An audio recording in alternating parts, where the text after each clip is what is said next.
এবং বাইরের গোয়েন্দা সংস্থা, যেই গোয়েন্দা সংস্থার অধিকাংশই হচ্ছে হাসিনার পোষ্য, তো তারাই অ্যাকচুয়ালি তাদেরকে ডিরেইল করার জন্য একটা ভূমিকা রেখেছে। এটা আমি বিভিন্ন সূত্রে যা জেনেছি আর কি বললাম। আমরা মাহমুদ একটা গুরুত্বপূর্ণ প্রশ্ন আনতে চাই। আপনি বলছিলেন যে এই অন্তর্বর্তীকালীন সরকারে প্রায় 48-50 জন বিভিন্ন সিনিয়র সচিব, মন্ত্রী, প্রতিমন্ত্রীর মর্যাদায় আছেন। আমরা যদি একটু কম্পারেটিভলি যদি দেখি যে 111-এ যে সরকার ছিল, সেখানে আপনার সরকারি ছিল 10 জন, সেনাবাহিনী সমর্থিত সরকার। এখন এটা সরাসরি সেনাবাহিনী সমর্থিত আপনি নাও যদি বলেন, এটা তো সেনাবাহিনী ম্যাজিস্ট্রেসি পাওয়ার নিয়ে রাস্তায় আছে। কিন্তু 111-এর সময় যদি চাঁদাবাজি, দখলবাজি বা আইন শৃঙ্খলা পরিস্থিতি অন্তত 9-10 মাস খুবই স্মুথ ছিল, সেই জায়গাটায় কম্পেয়ার করলে কিন্তু এখন একটা ভয়াবহ অবস্থা।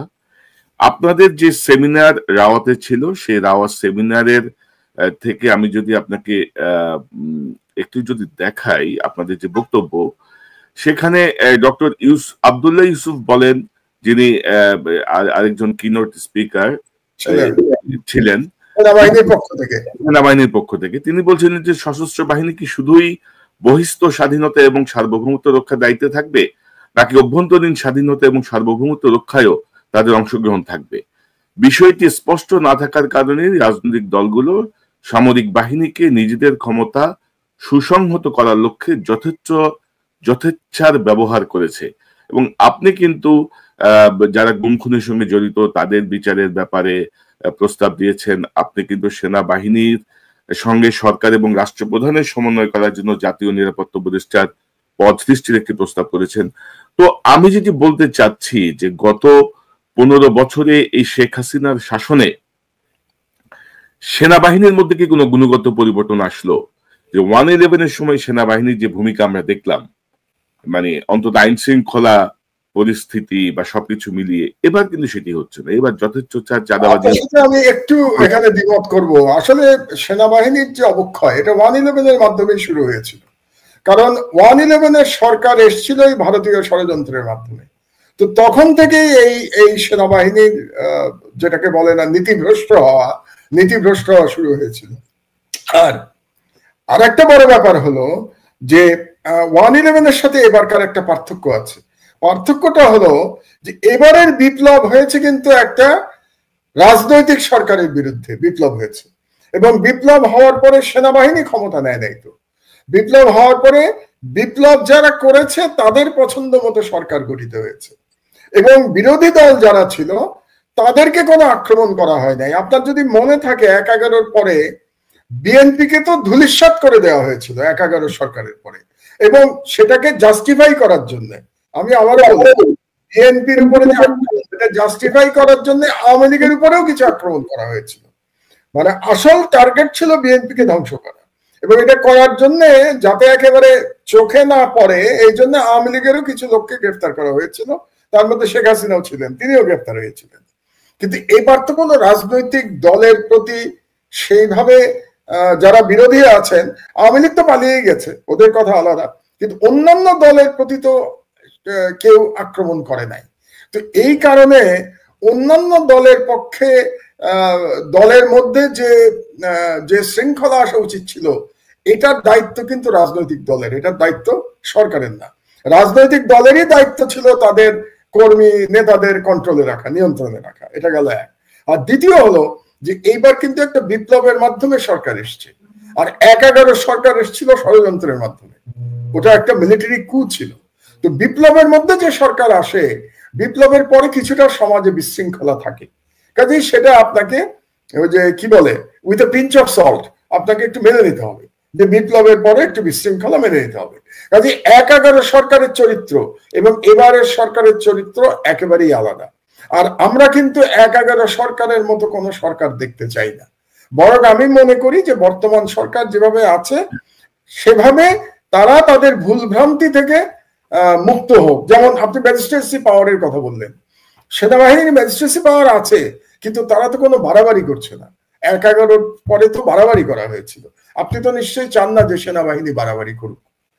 তো কাজেই আমি মনে করি এই দুটো আমরা তুলনা না করি, মাহমুদ ভাই ধরেন আমি কিন্তু 1/11 কোনো কিছুকে সমর্থন করছি না। আমি যেটা বলছি যে মানে আমাদের ধরেন আর্মির মধ্যে যারা মাঠে আছেন, ধরেন তারা মাঠে থাকার পরে ওই সময়ের প্রথম 8-9 মাস যদি বলি যে এই চাঁদাবাজি, দখলবাজি বা আইন শৃঙ্খলা পরিস্থিতি কম্পেয়ার টু এই সময়ে কিন্তু অনেক বেশি অবনতি আমরা দেখছি আর কি। সেই জায়গাটায় ধরেন আসলে সব জায়গায় তো এখনো ওই আগের লোকজনই বসা আর কি, যেটা আরেকটা ব্যাপার আছে। 1/11 পরে সব রাজনৈতিক দলেরই চাঁদাবাজরা পালিয়ে গেছিল 1/11 পরে। এবার কি সব রাজনৈতিক দলের লোকজন পালিয়ে গেছে? তা তো যায় নাই। তো আপনার এই পার্থক্যটা তো বুঝতে হবে।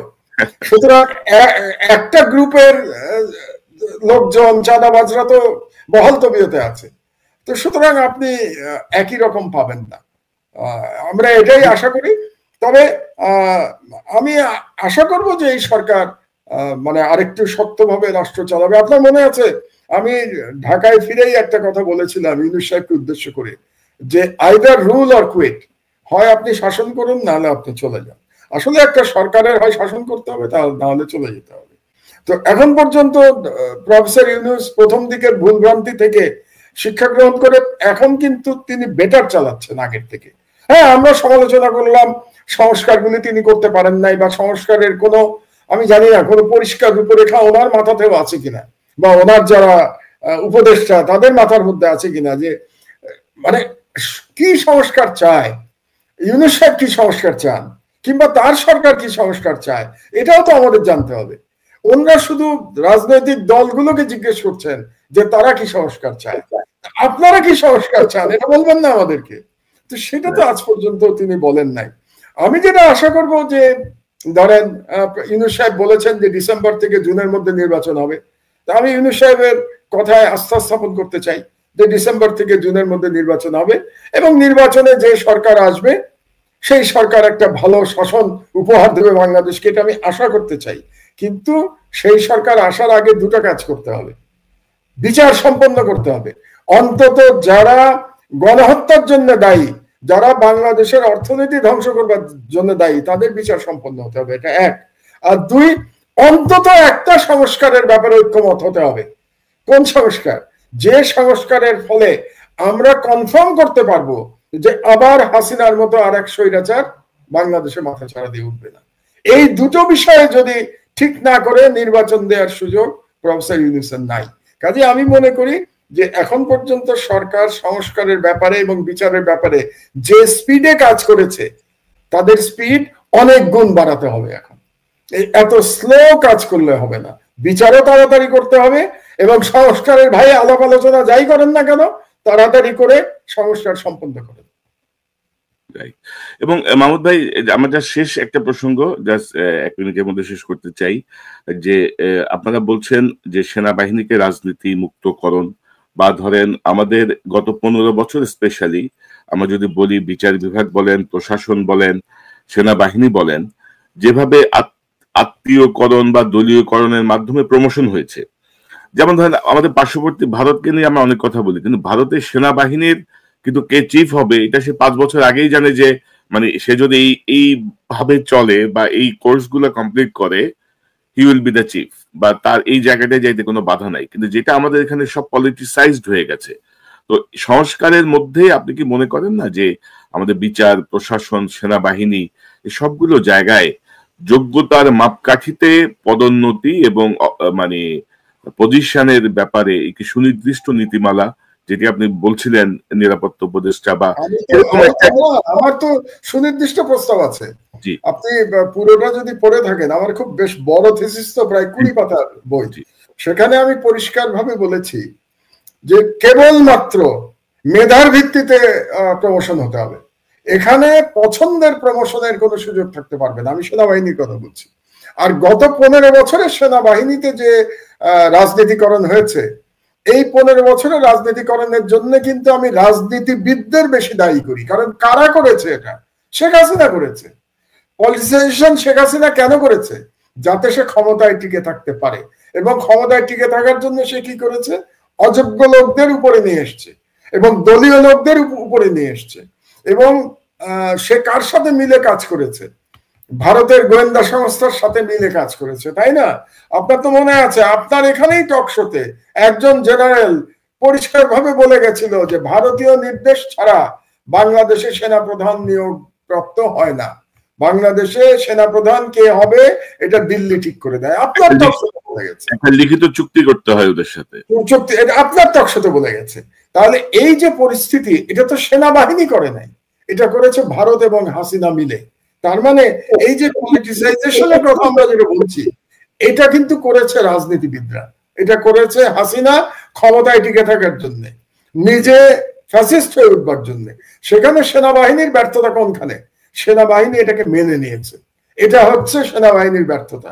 সেনাবাহিনী কেন মেনে নিয়েছে এটারও ব্যাখ্যা আমি দিয়েছি আমার বক্তব্যে। মেনে নিয়েছে কারণ বিডিআর হত্যাকাণ্ড। আমার ব্যক্তিগত ধারণা, বিডিআর হত্যাকাণ্ড ওভাবে যদি না হতো এবং সেই দিন যদি সেনাবাহিনী এই বিডিআর এ যারা হত্যাকাণ্ড চালিয়েছিল তাদের বিরুদ্ধে অ্যাকশন নিত, তাদের ব্রাদার এবং তাদের পরিবারকে বাঁচানোর জন্য তারা অ্যাকশনে যেত এবং শেখ হাসিনাকে ইগনোর করত, তাহলে বাংলাদেশের সেনাবাহিনীর ইতিহাস অন্যভাবে লেখা হতো। এবং যেহেতু ওই বিডিআর বিদ্রোহে 57 জন দেশপ্রেমিক সেনা অফিসারকে হত্যা করতে পেরেছিল ষড়যন্ত্রকারীরা, সেটা দেশি হোক বিদেশি হোক, তাদের পরিবারকে ধ্বংস করেছিল, বিডিআর কে ধ্বংস করেছিল। এবং এর মাধ্যমে কি হয়েছে দেখেন, সেনাবাহিনীর মেরুদণ্ড ভেঙে দেওয়া হয়েছিল। এটা হলো আমার ব্যক্তিগত অ্যানালিসিস। এবং মেরুদণ্ড ভেঙে দেওয়ার ফলে কি হয়েছিল দেখেন, যারা এরপরে প্রতিবাদ জানিয়েছিল এই বিডিআর হত্যাকাণ্ডের বিরুদ্ধে, তাদের কি হয়েছে? তাদেরকে চাকরি থেকে বের করে দেওয়া হয়েছে। শুধু তাই না, তাদেরকে ভয় দেখানো হয়েছিল, এই ইন্ডিয়ান আর্মি কিন্তু অ্যাটাক করবে তোমরা যদি হাসিনাকে সাপোর্ট না করো। তাহলে আপনি একেবারে প্ল্যান্ড ওয়েতে, পরিকল্পিতভাবে বাংলাদেশ সেনাবাহিনীর মরাল ভেঙে দিয়েছিলেন। তো এটার জন্য শুধু সেনাবাহিনীকে তো আমি দায়ী করতে পারি না, সেনাবাহিনীকে দায়ী করব অতটুকুই যে তারা সাহস করে এটার প্রতিবাদ করে নাই। তারা যদি অ্যাজ অ্যান ইনস্টিটিউশন এটার প্রতিবাদ করত, তাহলে শেখ হাসিনা এইভাবে 15 বছর তার ফ্যাসিস্ট শাসন ব্যবস্থা চালাতে পারত না। তো কাজেই আমি ওখানেই এই প্রস্তাবটাই করেছি এবং এই কারণেই আমি বলেছি, যদি আপনার সেনাবাহিনীর রাজনীতিকরণ ঠেকাতে হয় তাহলে বাংলাদেশের সরকার ব্যবস্থার পরিবর্তন করতে হবে। সরকার ব্যবস্থার পরিবর্তন মানে আমি বলেছি প্রেসিডেন্সিয়াল ফর্মে আসতে হবে। এবং প্রেসিডেন্সিয়াল ফর্মে এসে প্রেসিডেন্ট যখন সরাসরি সেনাবাহিনীকে নিয়ন্ত্রণ করতে পারবেন, এবং কোন প্রেসিডেন্ট? যিনি জনগণের ভোটে নির্বাচিত হবেন, সেরকম একটি প্রেসিডেন্ট যখন সেনাবাহিনীর গার্ডিয়ানের ভূমিকা পালন করতে পারবেন, আমার মনে হয় তখন আমরা একটা সাহসী এবং দেশপ্রেমিক সেনাবাহিনী তৈরি করতে সক্ষম হব। কাজে আপনি রাষ্ট্রের যদি সংস্কার না করেন, মানে রাষ্ট্র ব্যবস্থার সংস্কার যদি না করেন, তাহলে আমার আর্গুমেন্ট হচ্ছে যে আপনি সেনাবাহিনীর সংস্কার করতে পারবেন না। আপনি শুধু সেনাবাহিনীর সংস্কার আলাদাভাবে করতে পারবেন না যতক্ষণ না পর্যন্ত আপনি রাষ্ট্র ব্যবস্থার সংস্কার করতে পারবেন। এটাই হচ্ছে আমার মূল কথা। ওটাই এখন ধরেন আমরা আসলে জুলাইয়ের বিপ্লবের মধ্য দিয়ে যেই সুযোগটা পেয়েছি, সুযোগকে যদি আমরা কাজে লাগাতে না পারি, আর ডক্টর ইউনূস যদি এই কচ্ছপ গতিতে মানে ওনার এই কি বলবো অকর্মণ্য এক গ্রুপ উপদেষ্টাদেরকে নিয়ে যদি এগোতে থাকেন, আসলে এই বিপ্লবের ধারাও ব্যাহত হবে এবং আমরা আমাদের কাঙ্ক্ষিত লক্ষ্য আসলে পৌঁছাতে পারবো না। ডক্টর মাহমুদুর রহমান, আপনাকে অসংখ্য ধন্যবাদ। আমরা অনেক মূল্যবান আলোচনা শুনলাম আপনার কাছ থেকে। সংশ্লিষ্ট জায়গায় যদি একটু বোঝে বিষয়গুলো ভালো, আর না বুঝলে আসলে তো কিছু করার নাই। পরিস্থিতি যেদিকে যাচ্ছে 8-9 মাসে যে এত শ্লথ গতিতে যাচ্ছে, এটা কোনোভাবেই কাম্য না। কারণ মানুষও আস্তে আস্তে অধৈর্য হয়ে যাবে। শুধু দ্রব্যমূল্য নিয়ন্ত্রণে রাখা বা বিদ্যুতের নিরবিচ্ছিন্ন বিষয়টা হয়তো মানুষকে খুশি রাখছে, কিন্তু ওভারঅল জায়গাটায় যদি সংস্কার না হয় তাহলে মূল লক্ষ্যই আমাদের ব্যাহত হবে, সেটা আমরা চাই না। মাহমুদ, আপনাকে অসংখ্য ধন্যবাদ। নিশ্চয়ই আপনি যদি একটু নিয়মিত আসেন, একটু নিয়মিত বিরতিতে, আমার গ্যাপটা অনেক বেশি হয়ে যাচ্ছে আপনার সাথে। আমি একটু ব্যস্ততার মধ্যে ছিলাম, তবে একটা শেষ কথা বলতে চাই আমি। জুলাই বিপ্লবের উদ্দেশ্য কিন্তু এই নিরবিচ্ছিন্ন বিদ্যুৎ কিংবা দ্রব্যমূল্য নিয়ন্ত্রণ ছিল না। জুলাই বিপ্লবের প্রকৃত উদ্দেশ্য ছিল রাষ্ট্রে এমন একটা সংস্কার করা, যে সংস্কারের মাধ্যমে শেখ হাসিনার ফ্যাসিবাদ আর কোনোদিন যেন বাংলাদেশে মাথাচাড়া দিয়ে উঠতে না পারে, এবং ভারতীয় হেজেমনি যারা আবার বাংলাদেশে কোনোভাবে প্রবেশ করতে না পারে। এটাই ছিল political philosophy of July revolution. আমরা যেন এটা ভুলে না যাই। কাজেই প্রধান দুটো কাজ আপনি যদি না করেন, আমি ডক্টর ইউনূসকে উদ্দেশ্য করে বলছি, প্রধান দুটো কাজ আপনি যদি না করে আপনি ক্ষমতা থেকে বিদায় নেন, তাহলে আমি বলবো আপনি আপনার দায়িত্ব পালন করতে পারেন নাই। কাজেই এই সংস্কার এবং শেখ হাসিনার বিচার এটা শেষ করে ডক্টর ইউনূসকে যেতে হবে, এবং তাহলে আমরা বলবো যে জুলাই বিপ্লবের শহীদের রক্ত বৃথা যায় নাই। জি মাহমুদ, আপনাকে অসংখ্য ধন্যবাদ। দর্শক, এতক্ষণ যে অনুষ্ঠান শুনলে নিশ্চয়ই আপনার এই আলোচনা মর্মার্থ উপলব্ধি করতে সক্ষম হবেন। অনেকগুলো প্রসঙ্গ নিয়ে আমরা কথা বললাম। আমাদের মূল লক্ষ্য দেশ, কোনো দল ব্যক্তি কারোর প্রতি অনুরাগ বা বিরাগের বশবর্তী হয়ে আমরা কোনো কাজ করছি না, আমরা কিছু বলছি না। আমরা যা বলছি আমাদের দেশের মঙ্গলের জন্য। যে 1400 ছাত্র জীবন দিয়েছে, যে প্রায় 400-500 অন্ধ হয়ে গেছে, 400-500 পঙ্গু হয়ে গেছে, তাদের যেই পরিকল্পনায় দেশকে ঘিরে আমরা যদি একটি সংস্কার বা ফ্যাসিবাদের বিচার সম্পন্ন করতে না পারি, তাহলে সকল লক্ষ্যই ব্যাহত হবে, যে ডক্টর মাহমুদুর রহমান বলছিলেন। এবং আমার মনে হয় যে এই গুরু দায়িত্ব নিয়ে ডক্টর ইউনূসের আরো দ্রুত গতিতে কাজ করা উচিত। যেসব উপদেষ্টা কাজ করতে পারছেন না, যাদেরকে নিয়ে ইতিমধ্যে বিতর্ক তৈরি হয়েছে, তাদেরকে ঘাট ধরে বের করে দেওয়া উচিত এবং বাংলাদেশকে নতুন বাংলাদেশে পরিণত করার জন্য, দ্বিতীয় স্বাধীনতাকে অর্থবহ করার জন্য কার্যকর ভাবে এগিয়ে যাওয়া।